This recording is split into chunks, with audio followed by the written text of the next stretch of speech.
France TV Slash, vous connaissez forcément. C'est un média pure player qui a été créé par France Télévisions. Ses audiences, les 18-30 ans, son terrain de jeu, les réseaux sociaux. 715 000 abonnés sur YouTube, 410 000 sur Instagram et 350 000 followers du côté de TikTok. France TV Slash, c'est une référence en matière de social media. Et pour piloter cet énorme navire, il y a une femme de l'ombre. Elle s'appelle Alexandra Da Silva et elle est social media manager pour France TV Slash. Dans cette vidéo, elle nous explique les stratégies derrière la prise éditoriale de France TV Slash. Elle nous raconte comment il travaille et contractualise avec des créatrices et des créateurs de contenu comme Faustine Bollard, comme Zerator ou Ben Never. Je l'ai cuisiné sur la stratégie social media de France TV Slash et la manière dont ils adaptent leur prise de parole sur les différentes plateformes sociales. Cet épisode est une véritable pépite. Je vous souhaite une très belle vidéo. Ciao. C'est le super délit. Super délit. C'est le super délit. Toute l'actu social média servie sur un podcast. Bonjour à toutes et à tous, je suis Thibaut Tourvieille de La Broue et vous écoutez le Super Daily. Aujourd'hui, épisode hors format puisque j'ai le plaisir d'accueillir France TV Slash dans les studios de Super Natif. France TV Slash, forcément, vous connaissez, c'est ce média pure player qui a été créé par France Télévisions, donc c'est du service public, ses audiences, les 18-30 ans, son terrain de jeu, les réseaux sociaux, on va en parler de tout ça. Les chiffres, ils sont hallucinants. 715 000 abonnés sur YouTube, 410 000 sur Instagram, 350 000 sur TikTok. C'est du sérieux. France Télé Slash, c'est vraiment une référence quand on parle de production de contenu et de social media. Et pour piloter cet énorme navire, eh bien, il y a une femme de l'ombre que j'ai la chance d'avoir devant moi ce matin. Depuis 6 ans, elle veille et elle anime ces communautés avec passion et détermination. Bonjour Alexandra Da Silva, je suis très heureux de t'accueillir dans le Super Daily. Salut Thibaut, moi aussi je suis très contente d'être là et je suis là pour parler de Slash. On va se régaler, ouais. C'est un vrai plaisir, je te le disais en off, ici le Super Daily, moi j'ai pas peur de le dire, c'est un petit peu le Hall of Fame du social media francophone. On a reçu des légendes du social media français, donc certains que tu connais, Julien de chez Tataki, oui, voilà, que j'ai eu l'occasion de rencontrer plusieurs fois. Qui fait un métier très proche du tien, exactement. Mais côté suisse, et aujourd'hui, eh bien, c'est un plaisir d'accueillir France TV Slash. Tu connais un petit peu Lyon, voilà, c'est... Non, pas du tout, c'est la première fois que je viens à Lyon et j'ai pas vu grand chose puisque j'arrive là depuis, je suis arrivée tout à l'heure de la gare, donc sortie direct du train. Ouais, c'est ça, exactement, je suis venue direct. T'as marché tout droit et t'es arrivé chez nous. Eh ben écoute, on est très content que tu découvres Lyon par cette fenêtre-là. Il faudra rester un petit peu plus longtemps la prochaine fois parce qu'il y a plein de trucs, on serait ravis de te faire découvrir. Mais aujourd'hui, on va parler ensemble métier, on va parler social media et il y a beaucoup de choses dont je souhaiterais qu'on puisse échanger ensemble aujourd'hui. Dans l'ordre. J'aimerais mieux comprendre déjà ce que c'est exactement France TV Slash, que tu nous racontes tout ça. Ça m'intéresse. Je veux comprendre un petit peu comment ça s'intercale au milieu de France, des chaînes de France Télévisions. Les contenus sont très cool. Et si je comprends bien, c'est du service public, donc c'est avec nos impôts. Et du coup, ça sert à quoi? Ça aussi, il va falloir que tu m'expliques. J'aimerais aussi qu'on discute de la ligne éditoriale. Voilà, que tu nous racontes les relations que vous entretenez avec les créatrices, les créateurs de contenu avec qui vous produisez beaucoup, tout ce maillage francophone avec qui vous composez. Comment ça marche, comment vous produisez ou coproduisez vos formats vidéo notamment. On va évidemment passer au crible, à peu près toutes les plateformes sociales que tu as à disposition. J'espère que tu pourras nous expliquer la stratégie social media de France TV Slash. Et là, il y a beaucoup de choses aussi à dire. La manière dont vous adaptez votre prise de parole à chaque plateforme parce que vous faites un gros effort à cet endroit-là. Et j'aimerais aussi beaucoup profiter de t'avoir avec moi pour qu'on échange sur la bascule du web social vers le divertissement. Voilà. Et la façon dont ça oriente aussi peut-être vos choix éditoriaux et vos stratégies social media. Voilà, à peu près, le modeste programme qui est le nôtre aujourd'hui. Est-ce que ça te va? Ça me va très bien. Bon, allez, super. On a plein de choses donc du coup à se dire. On va reprendre depuis le début. Toi, depuis 6 ans, tu es donc Social Media Manager de France TV Slash. Et avant qu'on plonge dans le contenu, les réseaux sociaux, etc., est-ce que toi, tu peux nous expliquer ce que c'est France TV Slash? Oui, France TV Slash, en gros, c'est le média, on va dire, jeune de France Télévisions, parce que c'est vrai que France Télévisions a quand même une image assez vieillissante et du coup nous on est là Slash pour toucher la cible vraiment 18-30 ans et être là pour pour eux et montrer qu'on est utile et les accompagner dans leur moment de vie aussi. Donc, ça peut être premier appart, premiers amours, etc. Et donc, il y a aussi vraiment ce truc d'être utile au quotidien, c'est d'amener du contenu qui soit informatif et décryptage, etc. Et que ça reste en fait en eux et que ça les accompagne tout au long de leur vie. Donc ça, c'est la cible. Cible jeune, hein, on va dire quoi, 18-30 ans? Oui, c'est ça, 18-30 ans. Ouais. Ce que j'ai du mal à définir exactement, c'est ce que vous êtes. Donc vous êtes un média, ça c'est à l'évidence. Est-ce que vous êtes une chaîne qui fait partie du service public, comme France Télé, comme France 2, France 3, etc. On n'est pas vraiment une chaîne parce qu'en fait, on n'a pas de canal sur télévision ou ce genre de choses. On est sur la plateforme France.tv. Tous nos contenus sont disponibles sur la la France.tv. Donc sur le site web. Sur le site, exactement. Voilà. Ou l'application, si j'ai une télé numérique. Et nous, en fait, en gros, on est comme une sorte de label média. Donc, on va apposer notre logo, notre label / sur des contenus qu'on estime être pour les jeunes adultes. Donc ça va être des documentaires, des magazines, de la fiction aussi. Et après, d'autres contenus qui sont vraiment dédiés purs réseaux sociaux, donc des formats des Reels, ce genre de choses, des contenus TikTok qui sont vraiment purs. Et qu'on trouve que sur les réseaux sociaux et pas forcément sur la plateforme. Donc France TV / est une chaîne / un média qui est diffusé en numérique, hein, donc sur les applications de France Télé. Donc je peux le regarder quand même sur ma télé. Oui, certaines choses, c'est ça, en replay avec exactement. On demand, on va dire. Exactement, ouais. En VOD, tu peux tout regarder. Et puis après, on a aussi certains de nos programmes qui vont pouvoir aussi être diffusés à la télé, sur France 2, France 5, etc. Donc en deuxième, troisième partie de soirée, en fonction de l'attrait pour le programme, en fonction de journées spéciales, de soirées spéciales, sur des thématiques. Nos programmes peuvent coller à certaines thématiques, et donc là, ça peut passer donc à la télé aussi. Donc il y a cette dimension très vidéo / télé, et puis de l'autre côté, il y a une dimension très digitale, très social media, avec du contenu 100% social, natif des plateformes. Et là, vous intervenez sur TikTok, sur Instagram, etc., à faire le tour. Exactement. Donc c'est cet écosystème finalement assez complexe de France TV / en première lecture. Si je devais le définir, expliquer à ma maman ce que c'est, j'y vois plus clair. Vous distribuez donc sur ces différents canaux de la fiction, des documentaires et aussi des formats de pur divertissement, quelques-uns que j'aime beaucoup. Il y a Boat, là, qui est une nouvelle émission, on en reparlera. Avec Zerator. Avec Zerator, super contenu. JB et Lucien. Oui. Voilà, qui est de la fiction, là, pour le coup. Un peu de fiction, un peu humour. Riding Zone, qu'on a reçu ici, qui est aussi à côté une chaîne YouTube, et qui est un programme, ce sont des créateurs de contenu dédiés à l'univers du ride, donc freeride, etc. Le point commun de tout ça, c'est quoi? C'est que ce sont des formats qui ont été pensés pour le web initialement? Oui, c'est ça. Ça a été pensé pour le web, et en fait, après, nous, on a essayé de voir comment ça pouvait convenir à notre audience. Et ensuite les récupérer, se les approprier, et du coup développer des formats vraiment à part pour les vendre sur les différents réseaux sociaux. D'accord, et ces formats vidéo, ils sont bien souvent portés, donc on l'a vu, par un créateur ou une créatrice de contenu, on va dire une personnalité qui est issue du web social. Là on parlait de Zerator, on parle de Riding Zone, où là aussi il y a des personnalités. Comment vous fonctionnez, vous, en tant que chaîne, en tant que média, avec ces créatrices, créateurs de contenu qui ne sont pas des salariés de France TV /, qui, à côté, ont une carrière ou se sont développés en ligne? C'est quoi le mode de fonctionnement que vous avez avec eux? En gros, nous, on essaye vraiment de toucher donc notre cible à travers tous les sujets qui peuvent les intéresser. Et donc, pour ça, on s'est dit que, en fait, forcément, il y a des jeunes qui sont intéressés par les sports extrêmes, d'autres qui sont intéressés par tout ce qui est testimonial ou environnement, ou humour, etc. Et du coup, nous, en fait, on va essayer d'aller récupérer des talents qui sont spécialisés et qui sont reconnus par notre cible comme des experts dans ces domaines-là, et ensuite leur demander de travailler avec nous.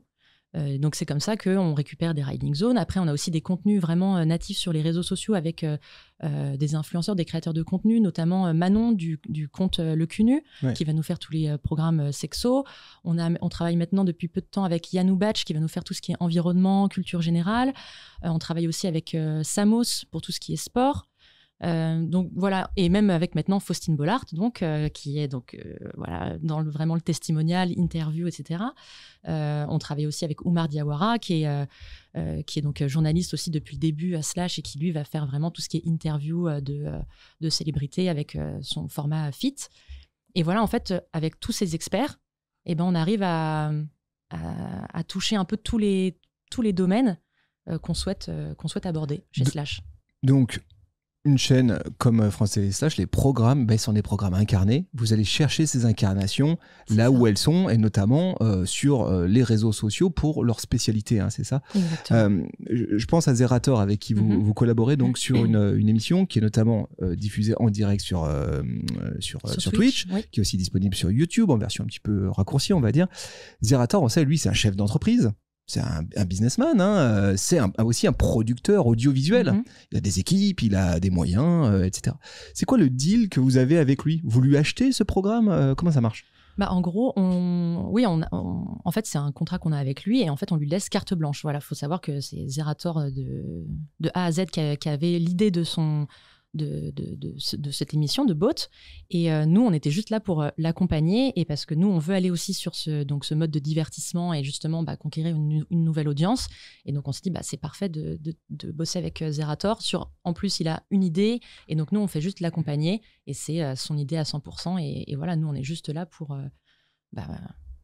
l'aider et lui donner les financements dont il a besoin. C'est ça, donc vous lui achetez les droits de diffusion, oui. En fait. Oui, donc vous lui donnez les moyens à créateurs de contenu. Ok, intéressant.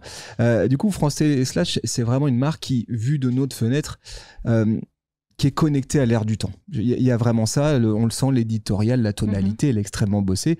Et vous détectez, et surtout, vous mettez en valeur des points de vue. Ça, c'est ce qu'on voit, par exemple, avec cette logique d'incarnation. Je suis, par exemple, assez bluffé de ce que vous avez fait autour d'Amour solitaire. Amour solitaire, si vous ne connaissez pas, juste un petit memento, Amour solitaire, initialement, c'est un compte Instagram. C'est un compte Instagram qui a cartonné il y a quelques années de ça. 830 000 abonnés aujourd'hui sur Instagram. Je vous invite à aller jeter un petit coup d'œil. Amour solitaire, c'est un compte d'archivage de petits mots ou de messages d'amour. Vous vous souvenez, il y a quelques années en arrière, on trouvait beaucoup ça sur Instagram. Des comptes un peu de poésie comme ça, avec des petits mots. On ne savait pas s'ils avaient été volés, empruntés ou créés. Et derrière ce compte, il y a, comme on pourrait dire, une autrice, une poétesse peut-être même, qui s'appelle Morgane Hortin, qui est une femme super engagée et qui a entretenu ce compte Instagram et qui l'a développé. Partant de ça, vous avez produit et imaginé une fiction qui s'appelle Amour solitaire, comme le compte Instagram, et qui retranscrit vraiment la vibe et le flow de ce compte Insta. Je trouve ça assez troublant, je trouve ça très malin, très bien fait. Est-ce que c'est aussi une de vos missions qui est l'émergence des talents web et savoir les accompagner à transcender peut-être leur format originel? Oui, c'est exactement ça. On essaie de les accompagner et justement, on essaie d'avoir la valeur ajoutée du service public, donc d'avoir ce côté utile et authentique. Parce que là, on est des années-lumière de ce qu'était ce conte. Par contre, la vibe, elle est là. Aujourd'hui, c'est une fiction avec des auteurs. C'est une fiction, mais qui du coup aussi, tous les SMS, par exemple, échangés dans la série proviennent du conte Amour solitaire. Donc, c'est là que ça fait le lien aussi. Et faut savoir aussi que c'est une coprod avec Arte. Donc, nous, c'était vraiment chouette de bosser ensemble. Et là, c'est cool aussi parce que Morgane Hortin, elle est adorable déjà. Et en plus de ça, elle nous a fait totalement confiance. Elle est hyper à l'écoute. Et là, oui, on développe ça et ça permet d'avoir une série justement dans l'air du temps et qui plaît à notre audience parce que c'est issu d'un média, d'un compte Insta qui cartonne à la base et qu'on a bien adapté. Et surtout qui est vrai, qui est authentique, qui vient de la base quasiment. Et même travail d'ailleurs avec le travail que vous avez fait avec Claire Latour, donc TikTokeuse, fashion. TikTokeuse spécialisée dans la mode, on va dire, et avec qui vous avez collaboré à un documentaire sur Shein. Voilà, donc la vraie documentaire d'enquête sur les travers, les dérives de la fast fashion et notamment de Shein. Là aussi, je trouve ça assez génial parce que vous êtes allé détecter ce talent, le trouver sur une spécialité et vous êtes rapproché de ce talent pour produire ce programme. Donc du coup, ce programme, il est vrai, il est incarné pour de vrai et surtout, il porte un message qui est déjà celui de l'incarnant. Je trouve ça assez unique comme mode de fonctionnement. Comment ça marche ? C'est qui cherche ? C'est qui trouve ces talents-là ? Bah après, là, ça va être... pour tout ce qui est programme, documentaire, etc., on a quand même une grosse équipe derrière de conseillers de programme internes à France Télévisions qui, eux, vont aussi faire les recherches. On a aussi les productions qui gèrent les productions externes, donc qui vont produire le documentaire et autres programmes, qui, eux, vont faire cette recherche. Et nous, après, on voit aussi si l'influenceur convient ou pas. On fait aussi des recherches, savoir s'il convient au service public, s'il n'a pas des casseroles ou autre. Bien sûr. Voilà. Et c'est comme et ça. Et là, par exemple, Claire Latour, comment ça se passe ? C'est Claire qui vient avec ce projet ? Ça dépend. Ouais, ça dépend. Ça dépend des influenceurs. Il y en a qui viennent nous voir directement, d'autres qui sont contactés et après qui disent oui ou non. Mais là, en l'occurrence, Claire, il me semble qu'elle était déjà, elle voulait déjà faire cette enquête et donc là, elle a bien été accompagnée par toutes les personnes qu'il fallait, les journalistes, voilà. Et nous, d'ailleurs, on continue, même avec d'autres influenceurs. Là, on a bientôt Liv pour le True Crime, avec laquelle on va travailler, qui arrive bientôt là, chez Slash, donc dans un autre registre, qui est donc le True Crime qu'on n'avait pas encore abordé. Donc voilà, France TV Slash, c'est à peu près tout ça à la fois. C'est ce label qui fait à la fois du sourcing, la détection, de la coproduction avec des talents issus du web et qui arrive avec, bien du coup, un inventaire de formats au plus proche de ce qui se passe réellement et de ce que pense son jeune public. C'est très bien amené. Et vous avez donc cette matière première vidéo qui est là. Et après, c'est là un peu que tu rentres en ligne de compte. C'est là que tu interviens. Voilà. Parce que ce contenu, il faut le diffuser. Et vous le diffusez évidemment sur votre site internet, mais aussi et surtout sur les réseaux sociaux. Et c'est là il faut une social media manager comme toi pour orchestrer tout ça. Vous êtes combien aujourd'hui dans la team social media de France TV Slash et comment vous vous organisez ? Alors, on va être 3 en tout sur vraiment tout ce qui est programmation, publication de base. Et après, on a dans l'équipe 3 content managers, et dont une conceptrice-rédactrice qui vont nous créer les formats. On a aussi une équipe éditoriale vraiment composée de journalistes qui, eux, vont nous faire les contenus vraiment à part. Donc, tout ce qui va être... pas issus d'un programme en particulier, mais qui vont faire tout ce qui est contenu Instagram, donc les infographies, les carousels, un peu sur des sujets d'actualité, ce genre de choses. Et voilà, en gros, moi, ce que je vais faire, c'est en fonction de l'actualité, en fonction de notre grille de programme, donc ce qui va sortir à telle date et telle date, je vais mettre toutes ces personnes en relation et on va regarder les programmes et se dire qu'est-ce qu'on fait, à quel moment, quand. Donc, c'est une équipe d'à peu près une dizaine de personnes, c'est ça ? On est à peu près une dizaine de personnes. Il y a aussi donc une équipe vraiment dédiée plateforme, donc mise en ligne sur le site France.tv, sur YouTube. Une personne qui gère Twitch aussi, YouTube. Avec qui tu collabores, mais ça, c'est pas ton périmètre. C'est un peu moins mon périmètre, parce qu'on s'est considéré comme une plateforme de diffusion aussi. Les réseaux sociaux spécifiquement ? Oui, spécifiquement. D'accord, ouais. ok. Ouais. Et voilà, donc moi, je chapeaute tout ça, je coordonne un peu tout pour que... Quel joli métier tu as. Parce qu'en face, tu diffuses quand même sur des plateformes sur lesquelles vous êtes très installé. Instagram, 410 000 abonnés aujourd'hui. Et là, j'ai parcouru évidemment avec beaucoup d'attention votre compte Insta. Je ne vais pas mentir, il est dans notre bench, le compte Insta de France Télé Slash. Je pense qu'il est dans le bench de la plupart de ceux qui produisent du contenu aujourd'hui sur Internet, sur les réseaux sociaux notamment. Et vous postez énormément. 2 à 3 posts par jour, c'est à peu près ce que je vois. C'est ça, ouais. Voilà, je trouve ça absolument dingue comme volumétrie. Comment vous vous organisez pour publier aussi fréquemment ? Alors là, on a de la chance aussi, c'est d'avoir un catalogue de contenu énorme avec France Télévisions. Nous aussi, on a notre propre catalogue interne à France Télévisions, donc avec nos propres programmes. Et comme je te disais tout à l'heure, on a aussi une équipe éditoriale composée de journalistes qui va nous faire des contenus en rapport avec l'actualité ou des sujets un peu testimoniales, voilà, des appels à témoignages, ce genre de choses. Et en fait, c'est comme ça qu'on arrive à remplir toute notre grille. On a aussi des temps forts à respecter avec le groupe France Télévisions. Par exemple, des journées spécifiques. Par exemple, le 8 mars, journée du droit des femmes. Évidemment que là, tout le groupe est mobilisé. Donc, nous aussi, on sait que le 8 mars, on a quelque chose à faire. Le Téléthon, genre le gros événement. Le gala des pièces jaunes.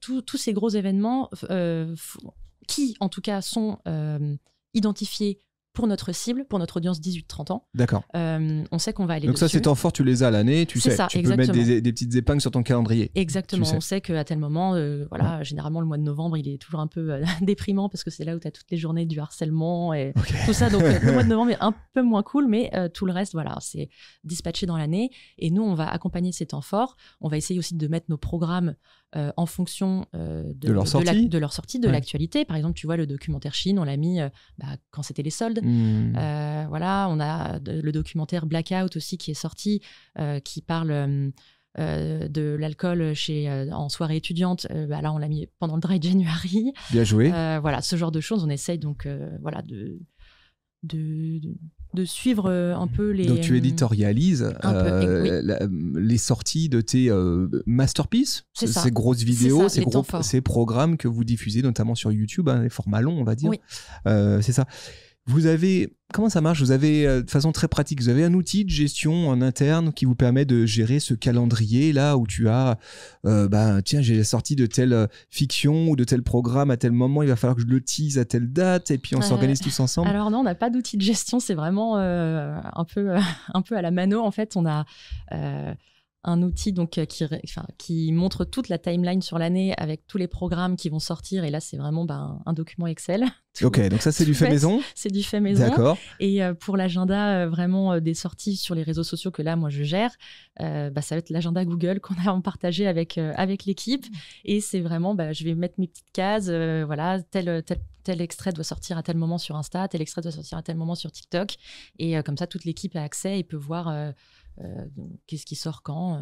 Donc, tu as créé tes propres petits outils ? On a créé nos propres petits outils. Okay. Est-ce que tu as un outil qui te permet aussi de visualiser à quoi ça va ressembler tout ça ? Tu vois, par exemple, tu sais, tu as des outils de preview de la gueule que va avoir ton compte Instagram ou c'est un sujet de préoccupation ? Non, ça, du coup, on a, comme on respecte notre DA, etc., on a un compte Insta un peu caché de test pour voir ce que ça rend, mais sinon pas de... Vous êtes chill là-dessus ? Ouais. Ok.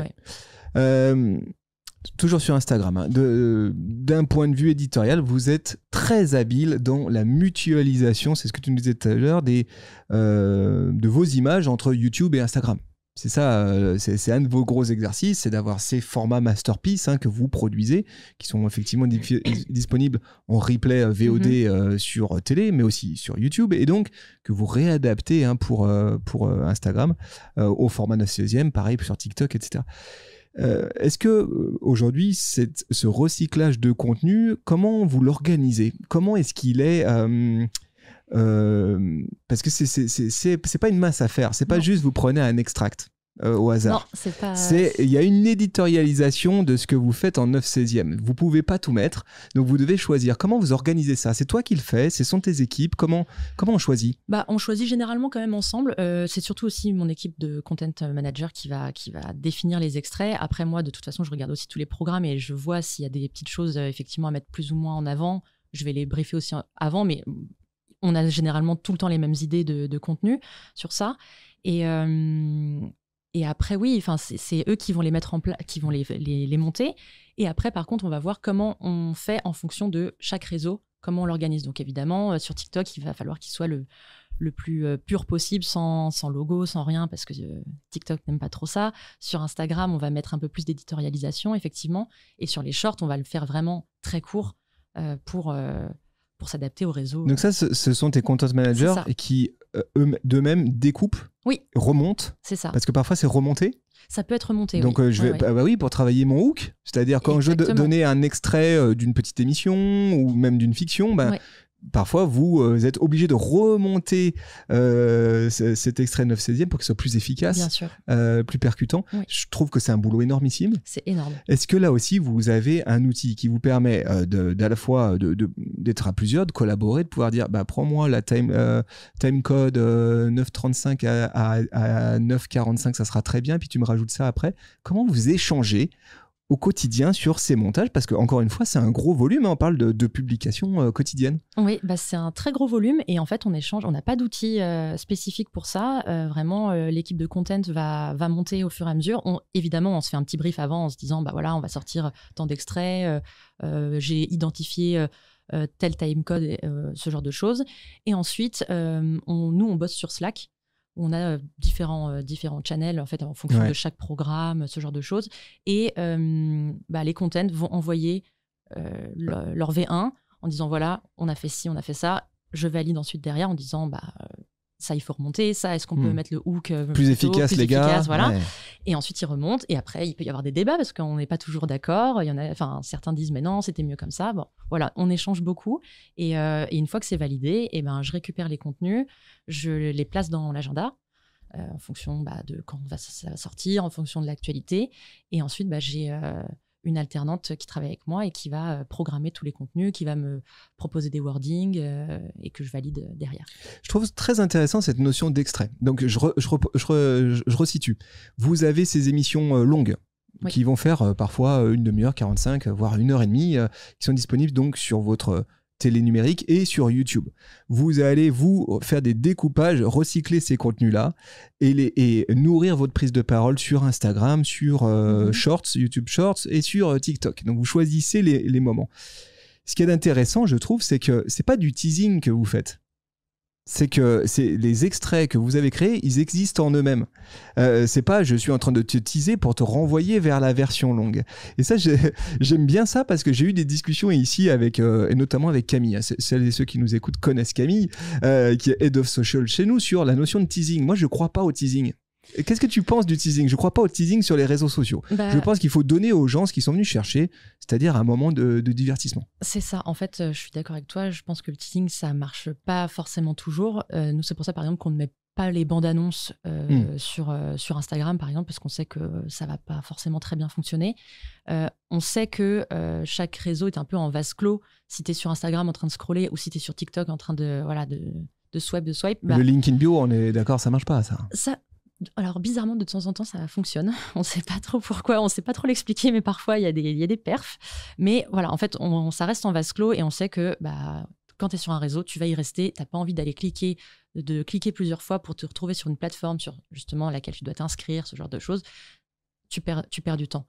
Donc là, effectivement, on essaie de montrer un condensé de ce qu'on fait. Et après, oui, on arrive à quand même faire basculer une partie des gens sur France.tv pour qu'ils aillent voir le documentaire en entier.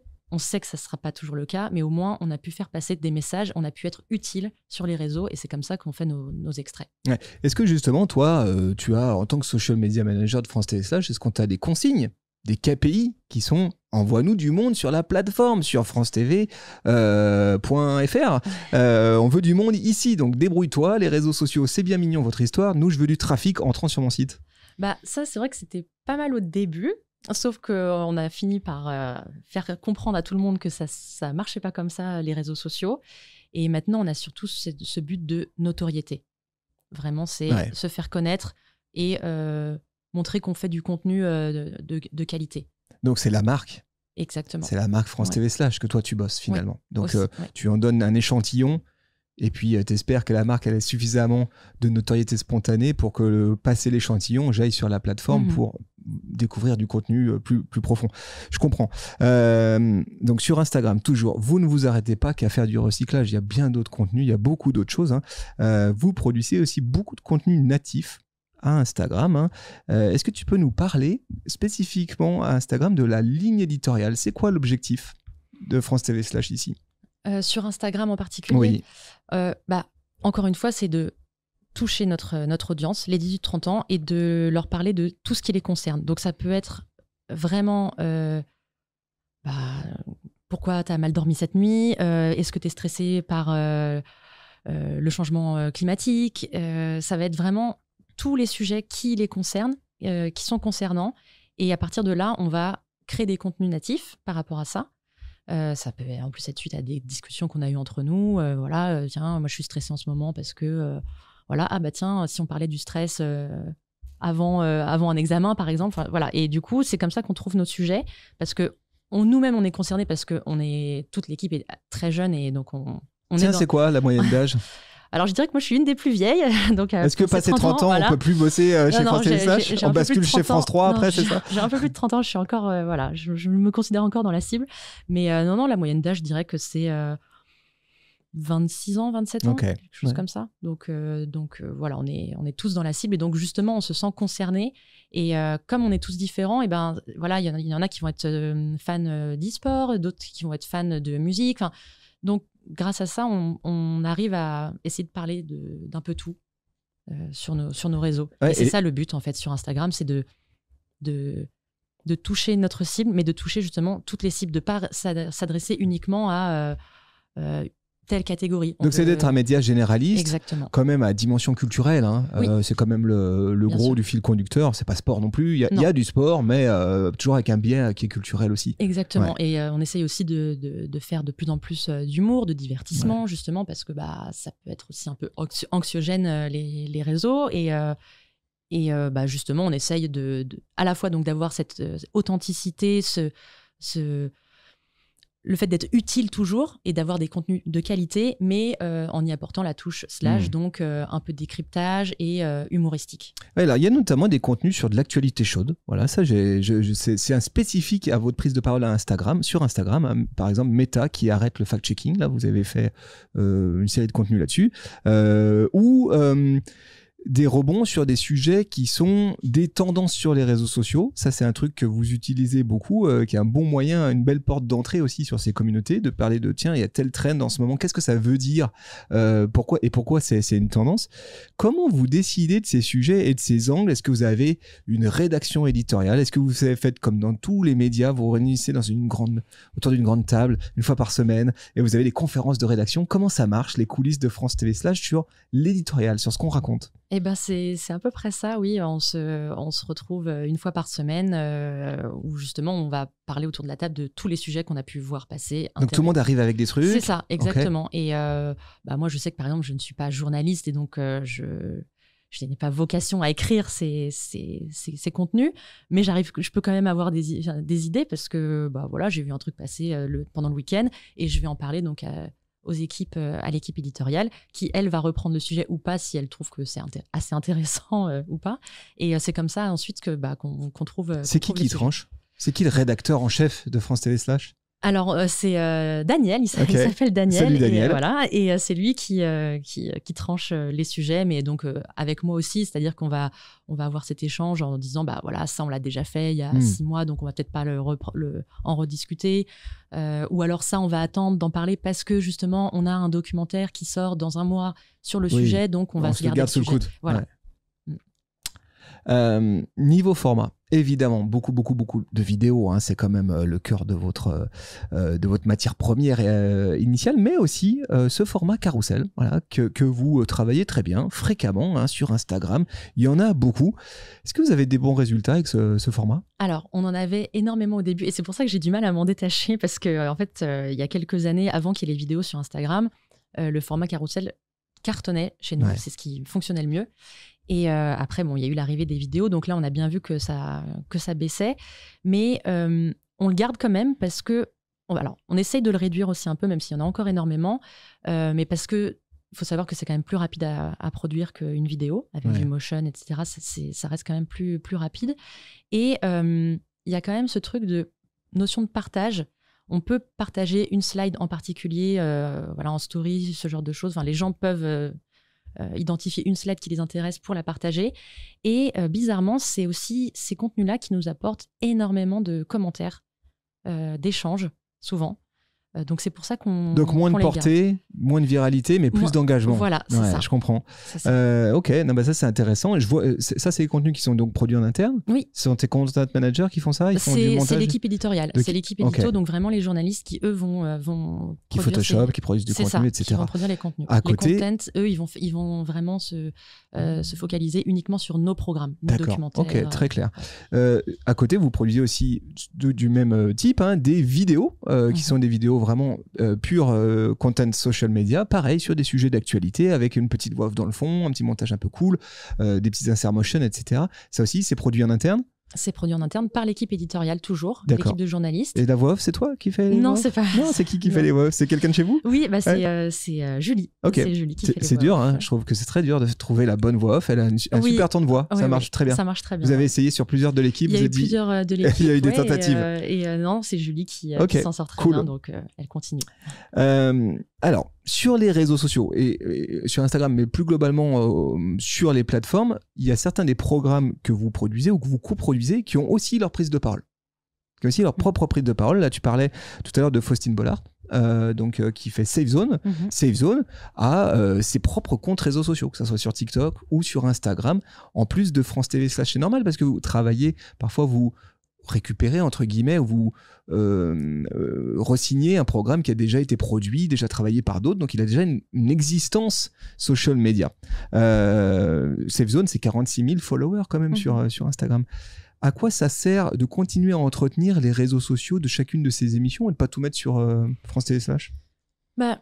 On garde les réseaux sociaux de Safe Zone, par exemple, parce que on se dit qu'on ne peut pas non plus obliger les gens qui suivent Safe Zone depuis le début à s'abonner à France TV/, parce que y a peut-être des sujets qui ne les intéressent pas ou ils ne sont peut-être pas forcément dans la cible. Voilà, ils sont peut-être au-dessus de la cible.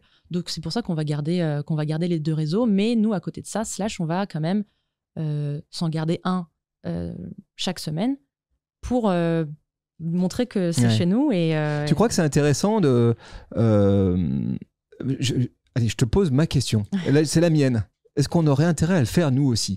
Parce que là, il y a juste là à ma droite, il y a Jordan Smith qui est donc le régisseur du Super Daily et qui me dit depuis un petit moment, ça serait assez cool qu'on travaille à côté de Supernatif, avoir une prise de parole pour le Super Daily dédié. C'est quoi l'intérêt d'avoir une prise de parole dédiée à un format, un programme, une émission, parallèlement à une prise de parole de marque, un branding comme celui de France TV/?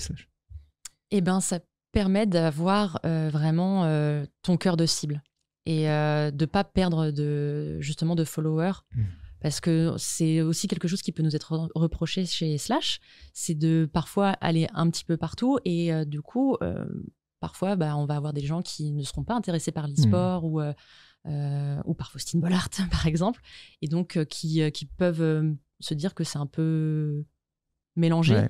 Et donc, c'est là où on se dit qu'en fait, c'est bien de garder ces réseaux spécifiques pour continuer à toucher le cœur de cible. Oui, parce qu'à l'heure des algorithmes par centre d'intérêt, est-ce que c'est pas un peu compliqué d'être un média généraliste comme vous? Parce que c'est vrai ce que tu dis, c'est quand je suis Safe Zone, par contre, là, ma cible, elle est très précise. Je pense que j'ai vraiment élagué et potentiellement, pour les algorithmes, c'est très clair. Le format que je produis et à qui potentiellement le distribuer dans ses recommandations algorithmiques. Quand je suis France TV/, c'est un peu plus confus. Parce qu'effectivement, tu as raison, j'ai de l'actu chaude, j'ai différentes thématiques, j'ai du e-sport, j'ai des talk shows, j'ai qu'est-ce que tu en penses? C'est pour ça que c'est un peu compliqué parfois, mais c'est aussi pour ça qu'on va développer les collabs. Pour justement montrer qu'on a encore une fois cette expertise avec chaque personne avec qui on collab, justement.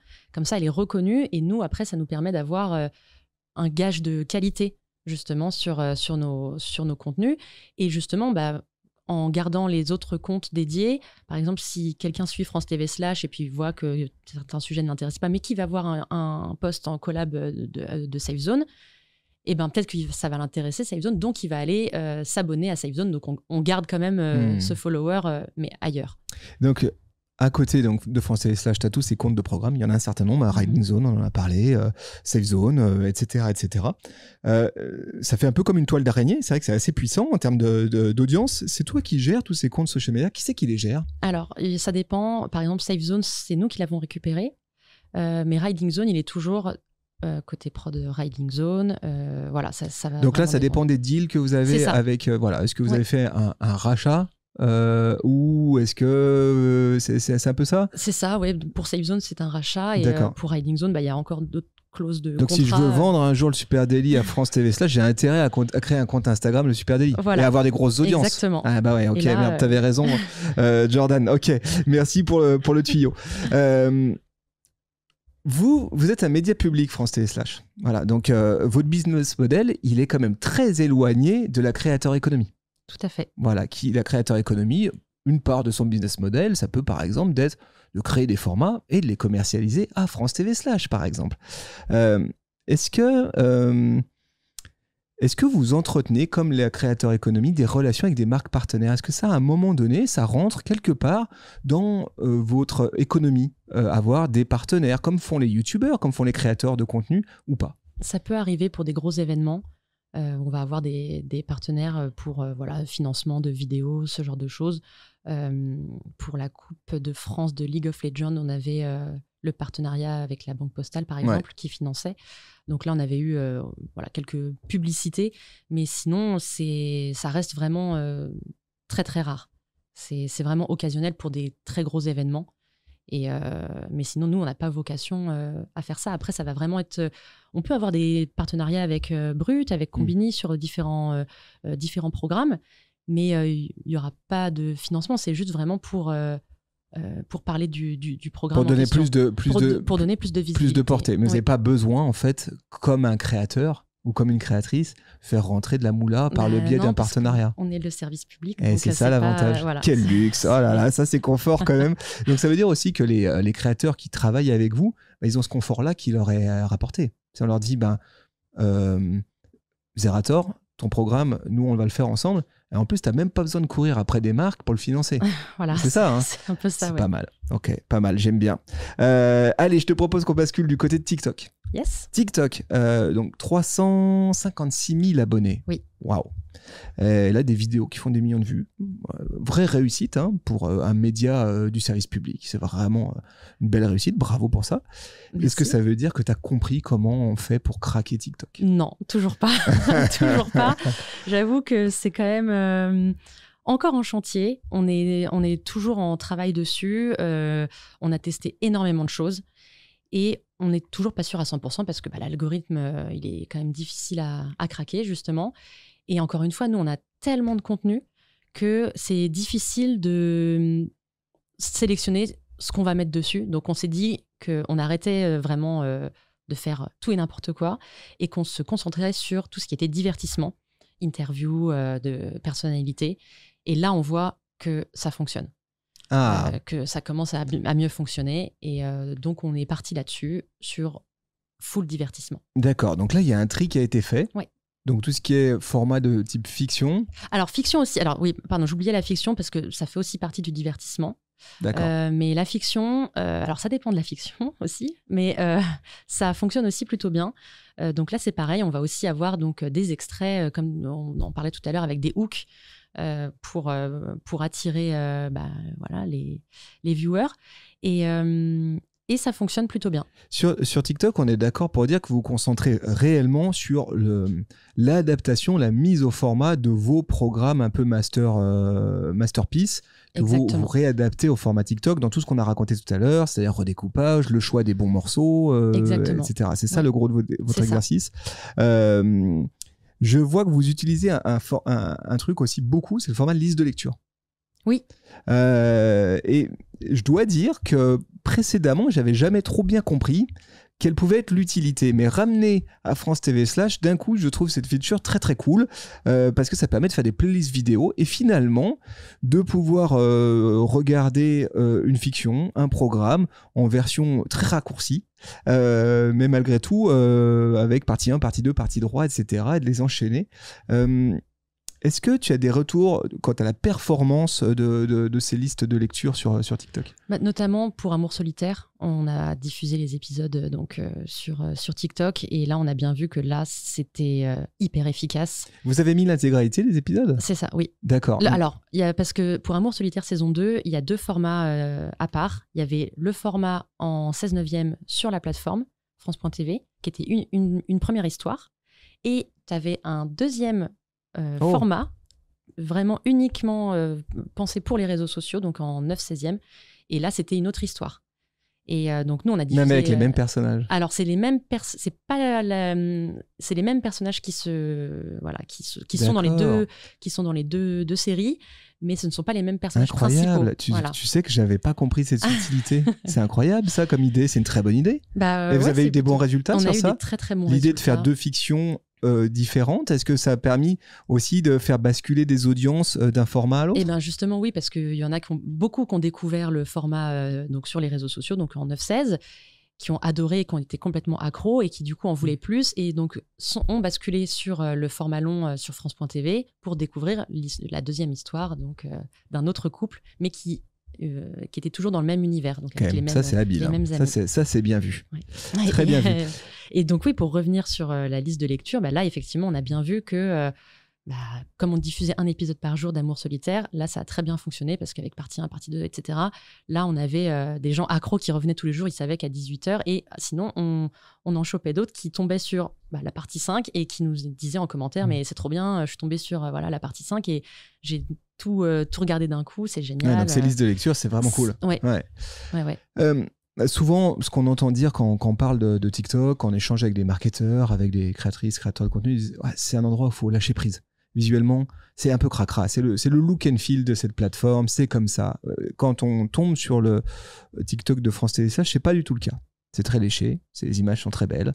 Il n'y a pas ces touches TikTok. Est-ce que c'est fait exprès? Est-ce que vous avez décidé de dire, nous, France Télévisions, on peut pas s'abaisser à faire le truc tout pixelisé en mode mème dégueu? Ou est-ce que vous avez essayé précédemment et ça collait pas? On a essayé un petit peu, mais il y avait quand même ce truc de se dire, on reste quand même le groupe France Télévisions et on peut pas se permettre de faire des trucs un peu trop dégueux.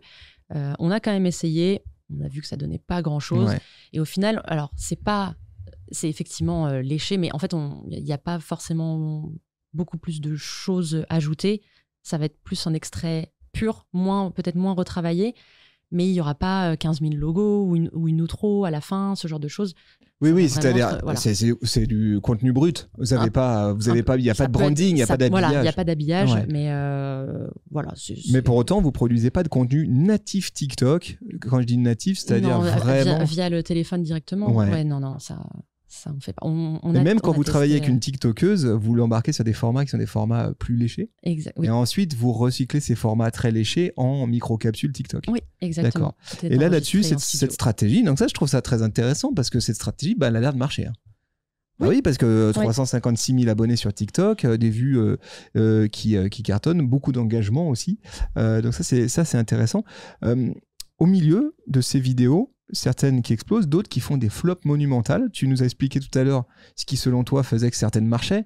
Est-ce que tu as réussi à comprendre pourquoi parfois, on peut publier un truc et on fait un flop terrible? Franchement, je sais pas. On cherche toujours parce qu'on se dit que la première a bien marché. On en fait une deuxième qui est à peu près dans le même style.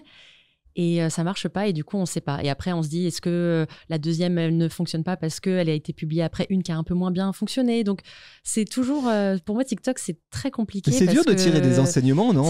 Parce que ça change tout le temps en fait. On ne sait pas ce qui peut marcher ou pas et donc on est toujours en recherche et on fait toujours beaucoup de tests. Donc tu dirais qu'aujourd'hui une stratégie digne de nom sur TikTok, elle passe avant tout par un fort volume de publications et d'accepter que certaines marchent, d'autres marchent pas?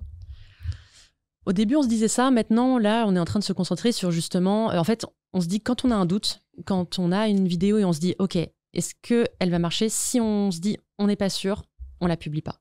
On va se dire, on publie maintenant que si on est sûr à 100% de notre contenu en se disant, c'est sûr que ça va cartonner. Et là, on l'a fait récemment et pour l'instant, c'est pas trop mal. Donc, on essaie de continuer là-dessus. On parlait tout à l'heure de divertissement. C'est toi qui lâchais le gros mot. Hein, et j'ai le sentiment justement que le web social, il s'est vraiment déplacé vers le divertissement et que les formats talk, les formats documentaires, les formats un peu face cam comme ça, ou même jeux, ont vraiment explosé. Est-ce que tu trouves qu'il devient plus difficile de pousser de la fiction aujourd'hui? Alors, sur Instagram, oui, ça c'est sûr. Mais sur TikTok, ça va dépendre aussi de la fiction. Ça va dépendre de la fiction, vraiment. Et ça va dépendre de ce dont elle parle. Mais c'est vrai que c'est quand même un petit peu plus compliqué. Et c'est pour ça que nous, on continue d'aller vers plus les divertissements, en tout cas sur TikTok. D'accord. Donc, divertissement, ça, c'est un maître mot. Et aujourd'hui, quand tu regardes l'algorithme, alors, en rebasculons du côté d'Instagram, c'est vrai que tu as l'algorithme par recommandation de centre d'intérêt. Ici, on sent bien que la recherche, c'est du micro-divertissement, c'est des micro-moments d'attention où je peux choper des divertissements. Côté TikTok aussi, initialement. Et c'est vrai que la fiction, à moins qu'elle soit extrêmement humoristique, elle est peut-être plus compliquée à travailler. J'ai juste une question autour de TikTok et notamment des extracts télé. Le poids que représentent les formats issus de la télé traditionnelle dans la plateforme. Toi qui travailles chez France Télé, vous devez forcément l'avoir rodé, ça, c'est-à-dire le nombre d'extracts issus de la télé qu'on trouve d'émissions qui sont même pas remises au format 9/16. Comment on peut expliquer ça? C'est-à-dire que alors que c'est aussi le lieu de la création, le lieu de l'hyperactivité créative, de plein de nouveaux formats, d'expérimentation, qu'on trouve au milieu ces formats égarés de vieilles émissions, de vieux reportages et qui pour autant performent. Comment ça se fait? Là, franchement, c'est aussi parfois un mystère pour moi. Alors, il y a des anciens reportages justement qui fonctionnent parce que on les a pas vus depuis longtemps, ou ça peut te rappeler à l'enfance, c'est des contenus que tu voyais étant jeune et qu'on ne voit plus maintenant. Donc là, ça va attirer l'émotionnel, le souvenir. Donc là, ça va très très bien fonctionner. Après, il y a d'autres formats qui cartonnent aussi, mais qui sont plus récents. Et là, c'est vrai qu'on se pose la question parce qu'on sait que normalement les jeunes regardent de moins en moins la télé. Pourquoi tu as un bout d'enquête exclusive là qui est part 1, part 2, part 3, qu'est-ce qu'on s'en fout? C'est incroyable. C'est ça. Est-ce que tu penses que parce que je me suis posé la question en voyant le format que vous aviez développé autour du documentaire Shein, qui n'a rien à voir, c'est un vrai beau documentaire, c'est très contemporain comme traitement. Mais c'est vrai que ramené dans TikTok, en micro-séquence, je me suis dit, peut-être qu'en fait, il y a une attente publique à cet endroit de format très docu comme ça. Est-ce que c'est un feeling que tu as? Oui. Avec un traitement un peu télévisuel, tu vois ce que je veux dire? Un peu télé, quoi, et pas social media. Franchement, c'est vraiment, je pense que ça va dépendre des sujets, en fait. Ça va vraiment dépendre des sujets et je ne peux pas me l'expliquer. Ok, on en découvre tous les jours, on continue à découvrir. L'une des recettes de France Télé Slash, c'est aussi votre tonalité de prise de parole. Voilà, ça parle assez direct, sans tabou. Je pense que c'est lié à votre audience cible, aussi aux incarnants, qui eux-mêmes ont tous leur personnalité. Et pourtant, vous êtes un média de service public. Oui. Voilà. Alors, comment on fait pour installer une tonalité très libre, voire peut-être même impertinente quand on est France TV Slash et qu'on bosse pour France Télé? En fait, c'est grâce à la confiance qu'ils ont envers nous depuis le début, parce que je crois que ça va bientôt faire 7 ans, oui, que Slash existe. Et ils ont bien vu que ça marchait. Et donc, ils nous laissent... Ils savent aussi que c'est les codes des réseaux sociaux. On va tutoyer, voilà. Et ça, il n'était pas question que ça change, parce que sinon, ça détruisait un peu tout ce qu'on avait construit. Et donc, ça, on a eu un peu carte blanche là-dessus. Et voilà, nous, on s'adresse à notre cible comme si on était à son niveau, parce qu'on est à son niveau. Nous-mêmes, on est la cible. Et c'est plutôt qu'on va s'adresser comme si on s'adressait à un ou une pote. Voilà. Est-ce qu'on parle politique avec ses potes? Alors, on parle politique, mais ça, c'est plutôt un sujet. Voilà, c'est un sujet qui reste très compliqué aussi chez nous, parce que on essaye de ne pas prendre parti, de rester neutre. Et on essaye aussi de se dire, voilà, on va essayer de décrypter certaines choses en politique, mais il faut qu'on reste neutre et on ne veut pas voler la place non plus de France Info, par exemple, qui parle de tous ces sujets bien mieux que nous. Donc, on va rester sur l'info de base, sans aller trop dans le... Pas de politique, voilà. Ok. Il y a un énorme engagement communautaire autour de vos contenus, que ce soit sur Instagram, sur TikTok. Il y a vraiment beaucoup de conversationnel. Ça semble assez logique, parce que vous parlez de sujets de société très culturels, société, etc., qui sont forcément clivants, j'allais dire, voire même de plus en plus clivants. Est-ce que vous vous retrouvez aujourd'hui dans une situation un petit peu complexe d'opposition avec... on a beaucoup parlé des je vais mettre des énormes guillemets, des mouvements anti-woke, des trolls anti-woke, etc. Comment vous gérez ça? Parce que vous devez en avoir, avec certitude, vous en avez. On en a, et comment on gère? Eh ben alors, tout ce qui va être insulte, évidemment, on va bannir tout de suite, on va supprimer parce que on n'accepte pas ça. Et on laisse le débat tant qu'il est constructif et qu'il n'est pas insultant ou autre chose. On va les laisser débattre en commentaire. Souvent, on est défendu, donc on n'a pas forcément besoin d'intervenir. Et du moment que ça reste légal, on va laisser les gens s'exprimer. Tu sens une pression qui est grandissante sur ces thématiques? Tu sens que ça devient de plus en plus compliqué? Ça va parce qu'on a quand même une communauté qui est hyper bienveillante, donc on n'est pas forcément trop encore touché par ça. Ok. C'est qui gère les commentaires? T'as des CM? C'est toi? Alors moi aussi un peu de temps en temps, mais on fait appel à une entreprise aussi qui va vraiment gérer tout ce qui est commentaires haineux ou bots. D'accord, donc là qui dégage tout. Voilà, après forcément c'est pas toujours nickel, donc là par contre ça va être notre équipe réseaux sociaux, donc ça va être mon alternante et les contents aussi, comme ils ont les accès au réseau, et moi. Et là, on va... Et en MP aussi, ça discute? En MP, ça discute énormément. Ouais. Ça discute énormément. Et là, vous répondez? On répond toujours. On peut avoir des questions surtout quand sort la saison 2 de tel... bien sûr. Et on peut aussi avoir des gens qui... en fait, comme on a été identifiés pendant longtemps sur des sujets un peu personnels, y a beaucoup de gens qui se confient à nous avec leurs problèmes de santé, leurs problèmes amoureux. Et là, on fait toujours en sorte de bien écouter la personne et de la renvoyer, parce que on n'est pas des psys, on n'est pas des médecins, donc on va toujours renvoyer vers les entités qu'il faut. Tes copains ou collègues de Tataki, ils font des appels à témoins. Ils utilisent beaucoup leur communauté pour produire leur contenu après. Donc, ils font des espèces de formats un peu panels qui sont assez amusants sur des sujets de société. Vous vous êtes déjà posé la question de co-construire des formats vidéo de divertissement, des programmes avec vos audiences, avec les gens qui vous adressez, qui sont avec vous en contact sur les réseaux sociaux? Alors, nous aussi, on fait ces posts appels à témoignages. Chaque semaine, on a une story sur un sujet, donc ça va être vraiment tous les sujets. Ça peut être vraiment très personnel, ça peut être sur le boulot, ou même des choses un peu marrantes du genre c'est quoi le cadeau le plus pourri que tu as eu à Noël, par exemple. Et là, on va avoir toujours énormément de commentaires, enfin de DM.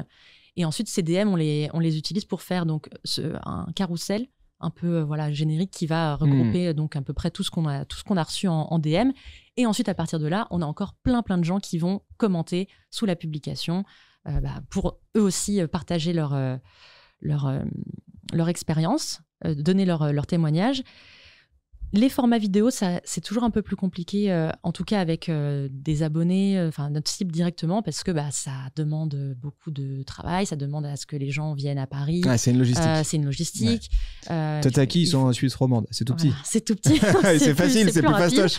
Alors que nous, il faut payer les billets de train, il faut aussi toutes les autorisations.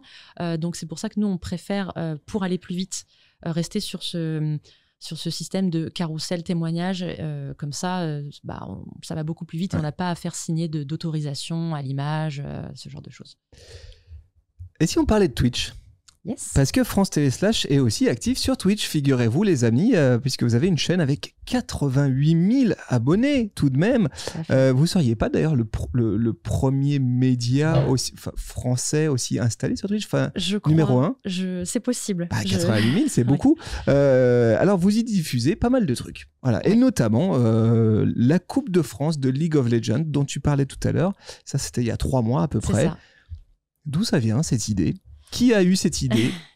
C'est en interne. En fait, on s'est dit, comme d'habitude, il faut qu'on arrive à parler de tous les sujets qui touchent notre cible, notre audience, et notamment donc le e-sport. Nous, on avait déjà eu des documentaires sur le sujet, et on s'est dit, en fait, il faut le e-sport, c'est vrai que ça passe beaucoup par Twitch. Il faut qu'on se développe sur Twitch, donc allons-y. Et on a eu cette proposition de pouvoir retransmettre la Coupe de France. Donc, on s'est dit, en fait, go.